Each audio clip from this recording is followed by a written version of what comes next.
મારી ફ્રેન્ડે આવી રીતે લગ્ન કર્યા ને એટલે મારે પણ આવી જ રીતે લગ્ન કરવા છે. ચાદર હોય ને એટલા જ પગ લાંબા કરવા જોઈએ. એટલે દરેક દીકરીઓ સમજવું પડે પિતાની પરિસ્થિતિ છે કે નહીં. ઘર છોડીને જવાની શું જરૂર છે? માફ કરવું એ બહુ અગત્યનું છે જો સાથે રહેવું હોય તો જીવન. કે જ્યારે પ્રેમમાં હો ને તમે આકાશ પાતાળ એક કરી નાખો એ વ્યક્તિ સાથે રહેવા માટે. Finished Mona Thiba as an actress finished હતી.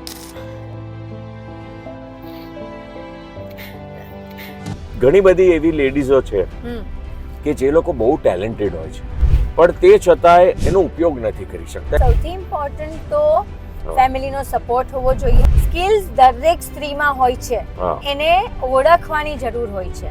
આપણે કોઈની પાસે પરમિશન લેવા માટે બંધાયેલા નથી. સ્ત્રી વહુ એ પણ સમજે જ છે કે મારી આ મર્યાદા છે ને મારે આને ઓળંગવાની નથી. આપણે છે ને બધું પોઝિટિવિટીના અંતે બધી વાત કરતા હોય છે પણ આપણે હારની વાત ક્યારેય નથી કરી. અને હારનો સામનો મેં બહુ જ કર્યો જીવનમાં, તે બહુ કર્યો જીવનમાં, અને રિસન્ટલી રાજવીરે પણ હારનો સામનો કર્યો. હારને તું કઈ રીતે જોવે છે? રાજવીર, જેમ કે સપોઝ રાજવીરની વાત કર. એટલે આ એને શું મનમાં બહુ વિચારી લીધું હતું. 120 સ્કૂલે ભાગ લીધો હતો, એમાંની એક રાજવીરની સ્કૂલ હતી. બહુ મોટી ઘટના હતી આ, અને બહુ જ સારો, he is a good runner. તો એને એમ હતું કે હું મેડલ લઈને આવીશ. અને કેમ કે એ ઇન્ડિવિજ્યુઅલ નહોતો, જેમ તમે કીધું કે ટીમ હતી, 4 જણની ટીમ હતી, એટલે એના ઉપર આખું ડિપેન્ડ નહોતું.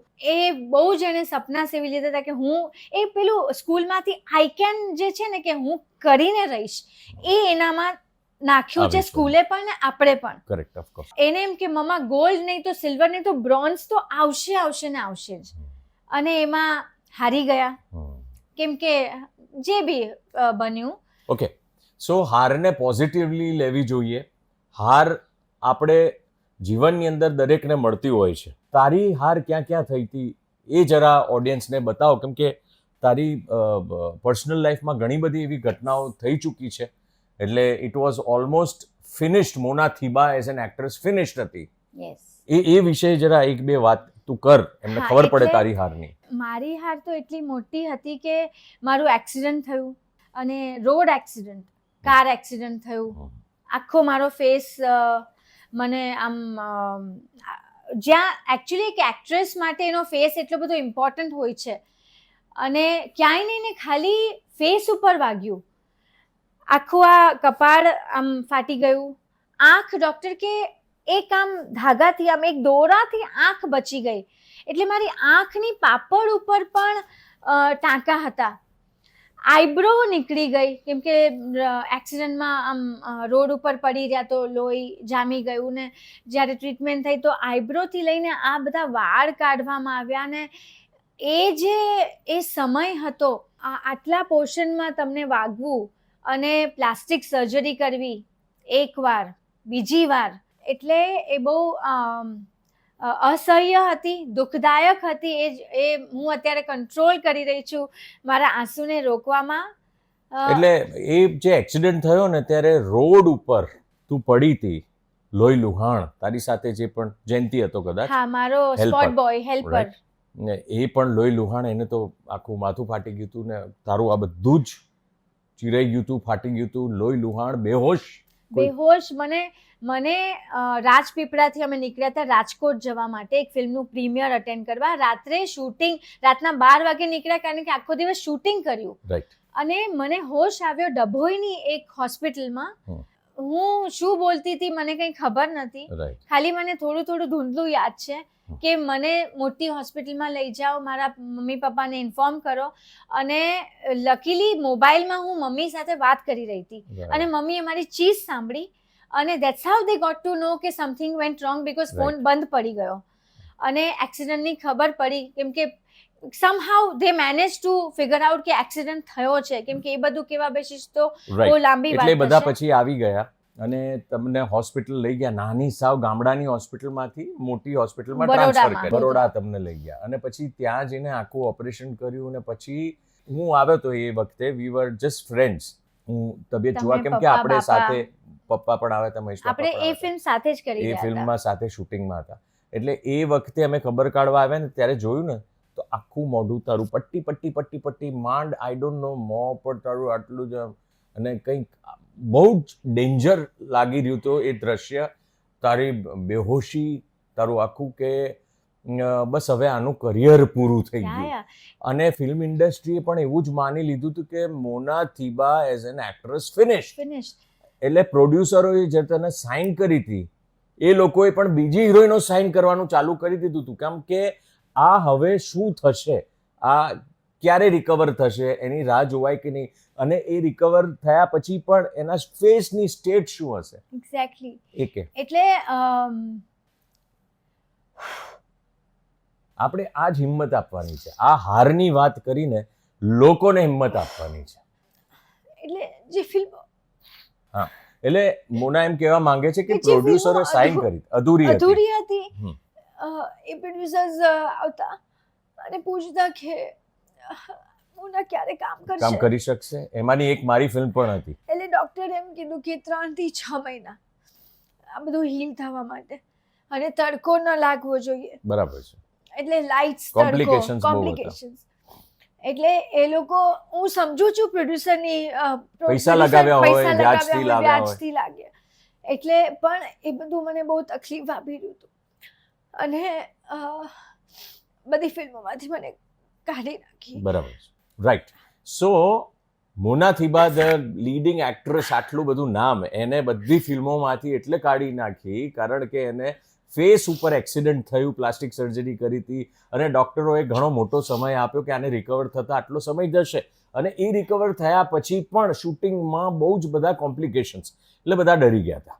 એટલે તું ફિનિશ થઈ ગઈ હતી. યસ.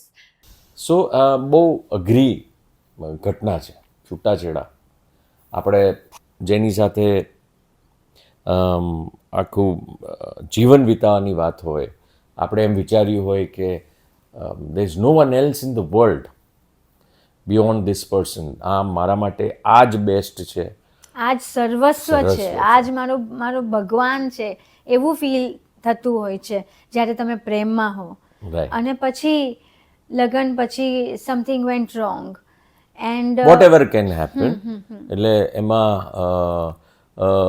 અમુક વખતે પરિસ્થિતિઓ હોય છે, અમુક વખતે તમે પોતાની જાતને કંટ્રોલ નથી કરી શકતા, એટલે there is a third angle, third person enters, બહુ બધા ટાઈપના કન્સ્ટ્રેન્ટ્સ હોય છે. એટલે એવા ડિટેલમાં આપણે જતા નથી. અને ત્યારે શું થાય છે કે લવ તો થોડા વખતમાં લવની જગ્યા રિસ્પેક્ટ લઈ લેતી હોય છે, અન્ડરસ્ટેન્ડિંગ લઈ લેતી હોય છે. Understanding is very important.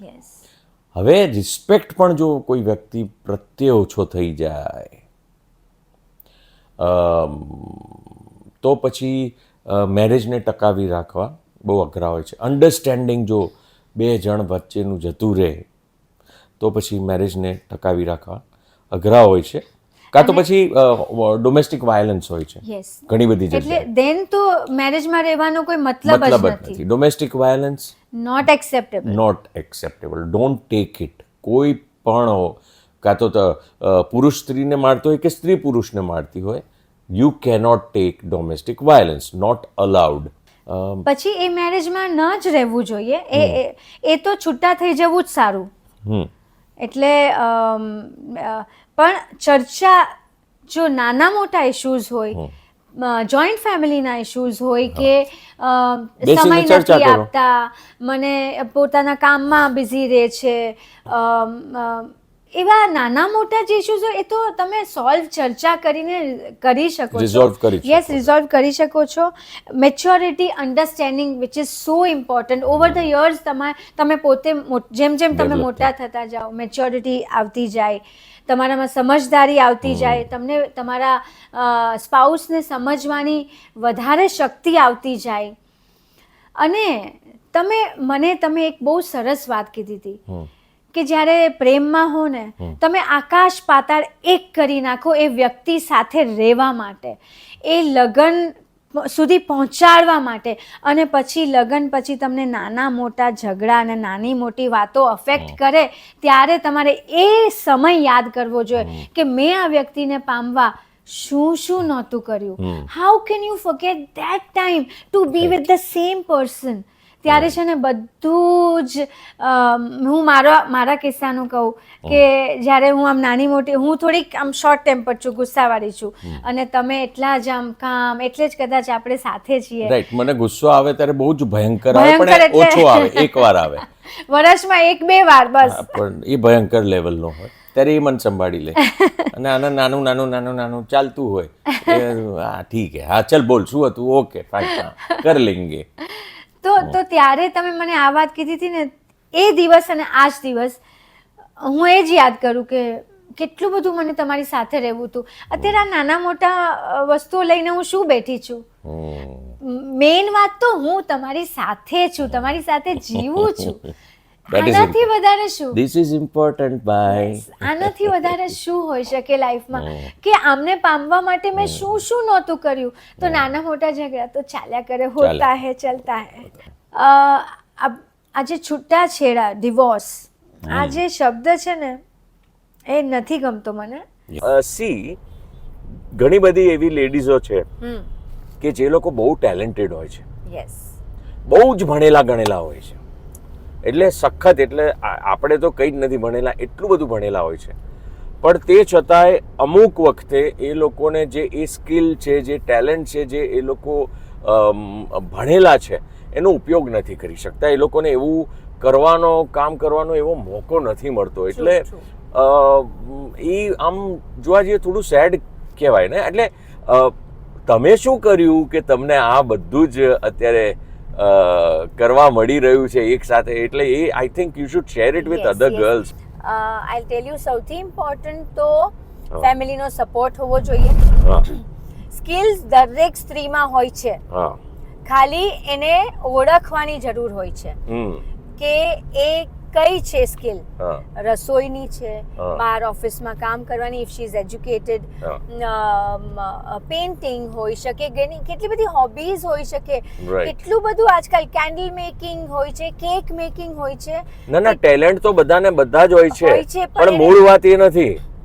See what I M trying to say, એટલે કે એ કેવી રીતે મેનેજ કરે કે એ ટેલેન્ટ એ લોકો ભણેલું ગણેલું પોતાના કામમાં ઉપયોગ કરી શકે, એ કરિયર બનાવી શકે. That is important. એટલે જે પણ મેરિડ વુમન છે, પરણેલી સ્ત્રીઓ માટે એમના પતિનો સપોર્ટ હોવો બહુ જ જરૂરી છે. એના સાસુ સસરાનો, એના ઘરવાળાઓનો સપોર્ટ હોવો, એના મમ્મી પપ્પાનો સપોર્ટ હોવો બહુ જ જરૂરી છે. જ્યારે એક સ્ત્રીને ફેમિલીનો સપોર્ટ મળે છે ને, તો એ કાંઈ પણ કરી શકે. એટલે તમે મને પૂછો કે હાઉ ઇઝ ફેમિલી એટલે તમારા મમ્મી પપ્પા? મારા મમ્મી પપ્પા ઉપરાંત સાસુ સસરા, હસબન્ડના મમ્મી પપ્પા, હસબન્ડની બેન હોય તો બેન. ચલો, પણ એ સપોર્ટ આપે એના માટે શું કરવું છે? કારણ કે સપોર્ટ તો આપે ત્યારની વાત ક્યારે છે કે જ્યારે તમે એમને મનાઈ શકો. તો how do you do that? Like how?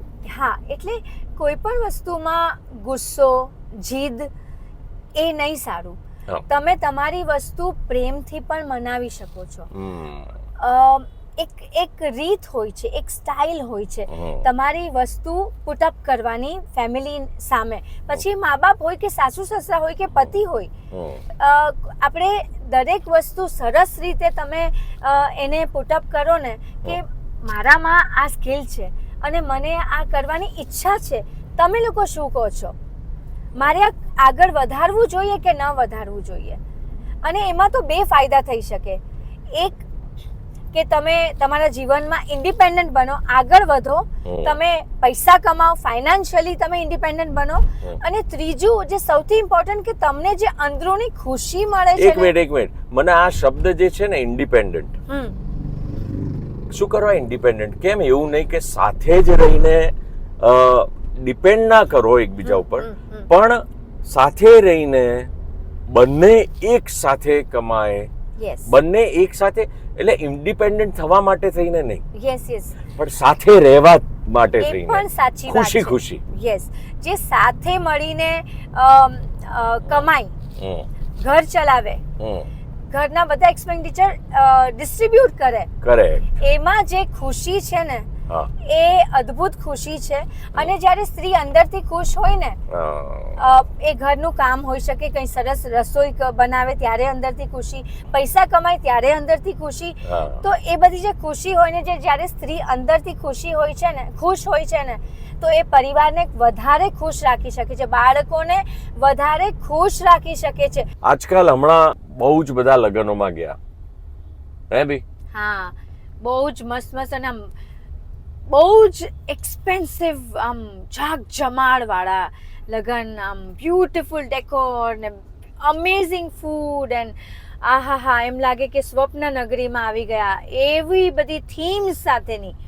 એટલે મોટા મોટા ઉદ્યોગપતિઓ હોય, અલગ અલગ સેન્ટરના, પછી સુરતના હોય, અમદાવાદના હોય કે મુંબઈના હોય, બધી જ જગ્યાએ ખૂબ એટલે કરોડો રૂપિયા ખર્ચીને લગ્ન થઈ રહ્યા છે. 100 કરોડના, 200 કરોડના લગ્ન ખર્ચાના, બાપરે.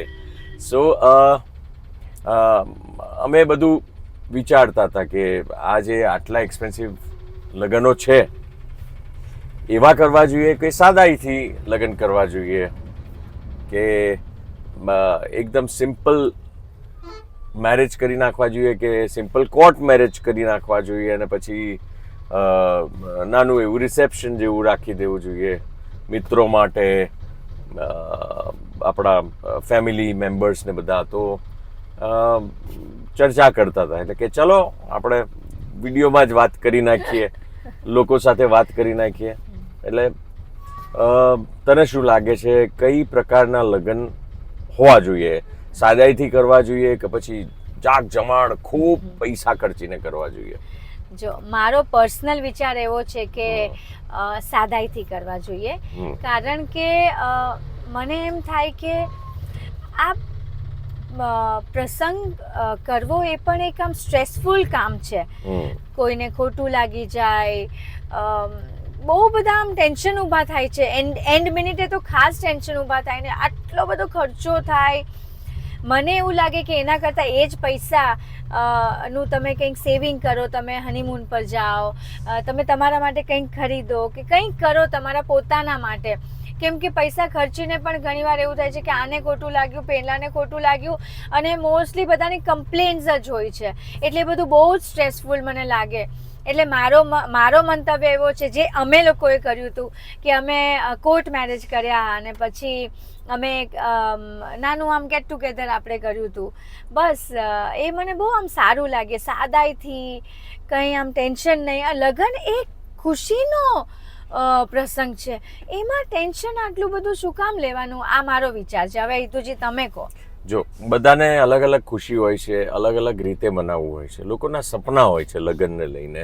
ખાસ કરીને છોકરીઓને બહુ જ ઈચ્છા હોય છે બધી, કે અમે આમ શોપિંગ કરીશું, આ પ્રસંગ રાખીશું, હલ્દી ને મહેંદી ને બધી જ પ્રકાર, સંગીત ને સંગીતમાં આને બોલાવીશું ને આ રીતનો આખો માહોલ બનાવીશું. આજકાલ તો સંગીતમાં પણ લોકો જાણે કોન્સર્ટ્સ હોય ને મોટા મોટા, એ રીતનું બધું કરતા હોય છે. ડ્રોન શો આકાશમાં, ડ્રોન શો થાય છે આકાશમાં. પછી અમે એક લગ્નમાં ગયા હતા, એ દુલ્હા દુલ્હનની પ્રેમ કહાની ડ્રોન શો દ્વારા.